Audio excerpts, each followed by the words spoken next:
Hello, I hope you're keeping well. This week I'm going to look at the Ocean Globe Race.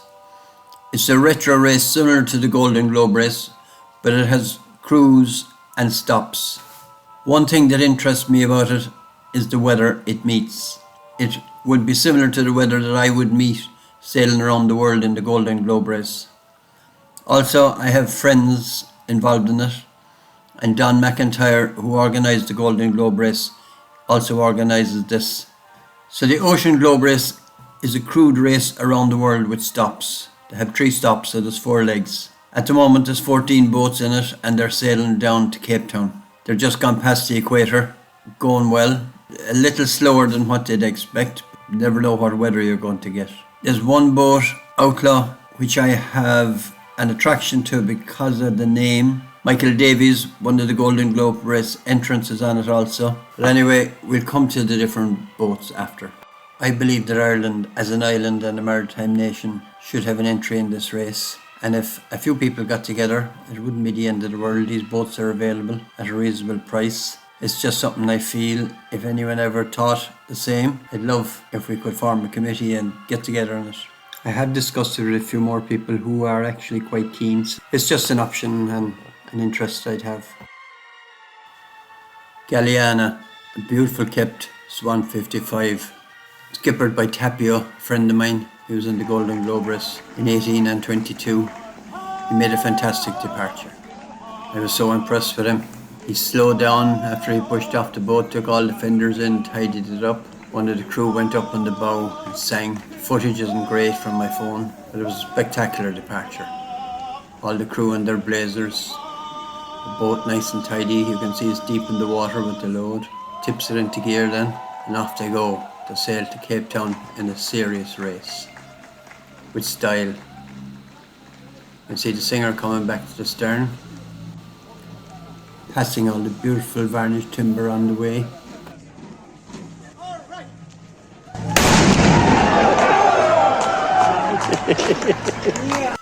Tapio and the crew are sailing Galliana quite well. They're doing reasonable considering the length of their boat. They're well up. They're doing really fantastic, fair play. The original race, known as the Whitbread Race, took place in 1973. This race inspired millions because of the races that came after it. And now, on the 50th anniversary, it's inspiring Don McIntyre to have the Ocean Globe Race, which is fantastic. The original race had 18 starters. The Ocean Globe Race had 14 starters, and I believe it will grow to be a much stronger race. Fair play to Don, it's a fantastic idea. I will go through the boats one by one, starting with the shortest, working my way up. Godspeed is 51 foot, an American boat, crewed by ex-military. It had to pull into Lisbon with a broken boom, so that was unfortunate. So they're bringing up the back of the fleet. Next is Triana. It's a Swan 53, doing nicely actually, going quite well. Sterna, another Swan 53, it's a bit behind them, but they're from Cape Town and they'll do quite well getting into Cape Town, so they might catch up a bit there. 4th shortest boat in the race is Outlaw. In 1976, I sailed a tall ships race, Plymouth to Tenerife on the Credna, an Irish sail training vessel. While there was a crew exchange race and I was put on Outlaw, probably because of my name, Lawless. But while sailing off Gran Canaria, a squall hit us. I was steering. The gauge for the speed stuck on 15 knots. We took off. The wind behind us, one mast, big Juno out on the mainsail, and I can still remember the bow, the water wheezing over the bow, like a fire hose coming back to deck. After a while, I know the owner looked at me and he looked at me a second time, and then he ran up, opened up the 2 halyards and the sails fell into the water. It was a bit of mayhem for a while and we gathered them in. But I always remember that sail, it was fantastic. It was like sailing a dinghy. The boat just took off, cold moulded plywood boat. Anyway, Outlaw is an Australian entry. It's a Baltic 55. Nice boat, actually doing quite well. They picked up a fisherman off Dakar and brought him in fairness to him. He had very little fuel left and no food on the boat, and one of those dugout canoes, beautifully painted. I stopped in Dakar on the way up from my Cape Town stop. It was a beautiful place, really, really nice people. I was up on the beach and saw all those fantastic boats. I reckon he must have lost his fishing gear. He mightn't have been a great fisherman, kind of got lost. Not sure exactly why he was drifting out there on his own way out. But anyway, I met him out, usually had crews on board. And met him out that far and farther. And the really nice people come over and say hello and thumbs up. 5th smallest boat is Galliana. I spoke about Tapio and Galliana already. That's 155. And the next boat then is White Shadow, a a Swan 57, a Spanish entry. Going nicely, sailing well. Hey! Hey! Hey!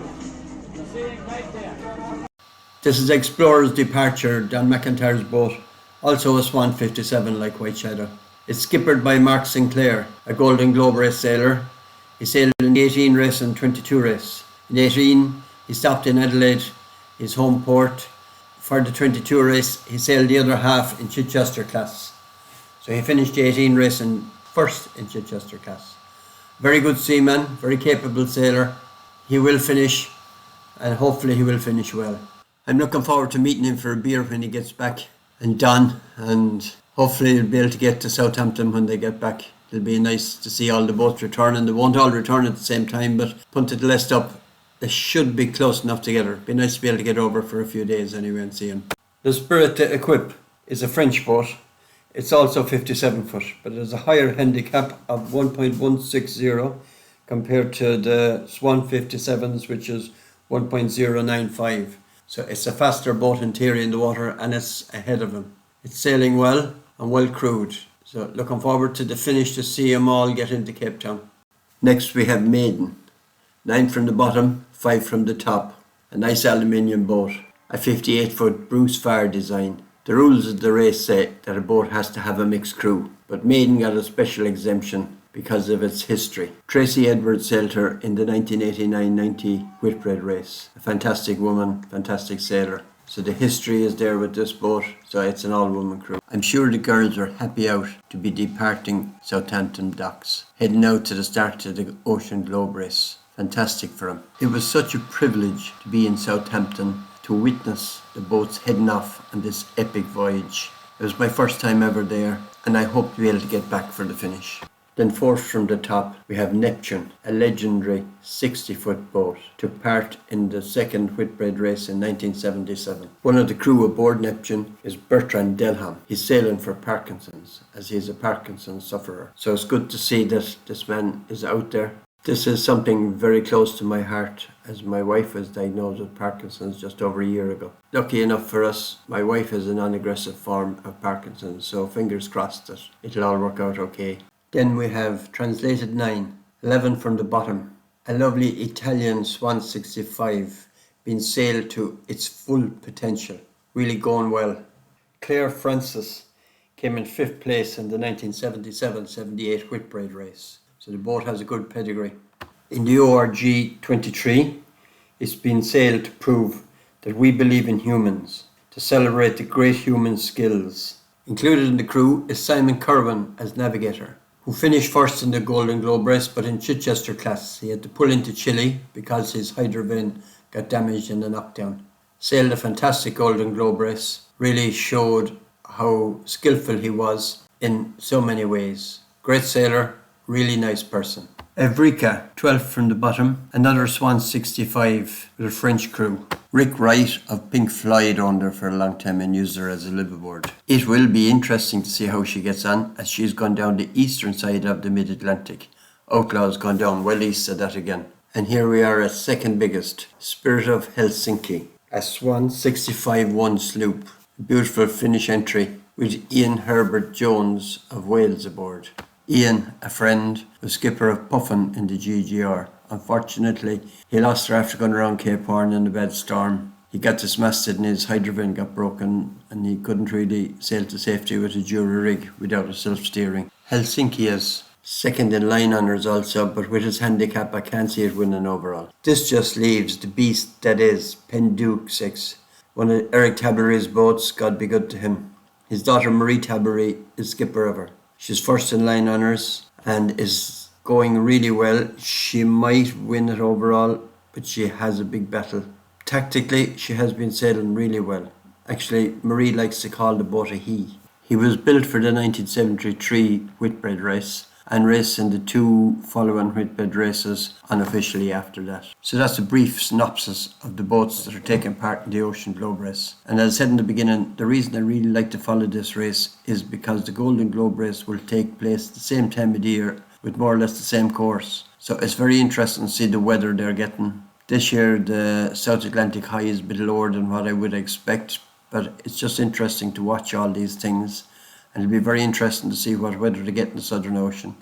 The weather actually in the Southern Ocean, the Golden Globe race in 18 was quite bad, and the weather in the Golden Globe race in 22 was not so bad. So hopefully in the Ocean Globe race and the Golden Globe race in 26, the weather will not be too bad. Thank you so much for listening to me and putting up with my waffle. And please like and share. Like and share has helped me with my campaign to get into the 26 race. So I'd just like to finish off by saying I think it would be brilliant if Ireland had a boat in the ORG, in the Ocean Globe race. 40 young sailors could sail around the world, would be great for Ireland as a maritime nation and great for the youth of Ireland and all that. So if anyone's ever interested, just give me a shout. We could form a committee. I wouldn't really be interested in skippering the boat myself because time restrictions and life and things like that, but I would love to be involved in a campaign in the Ocean Globe race. I got this video out a bit earlier than I expected. So the next video I think I will do about my entry in the 22 race and the 26 race. More or less why I entered and the joy of entering and the ups and downs and the highs and lows. If anyone ever has ideas on what I should talk about, I would be delighted if you leave them in comments, or you can always email me. lawlessfurniture@hotmail.com is the easiest email that goes to my phone, but there's information on www.petlawless.com and my phone number and everything is there. So looking forward to hearing from you. Bye.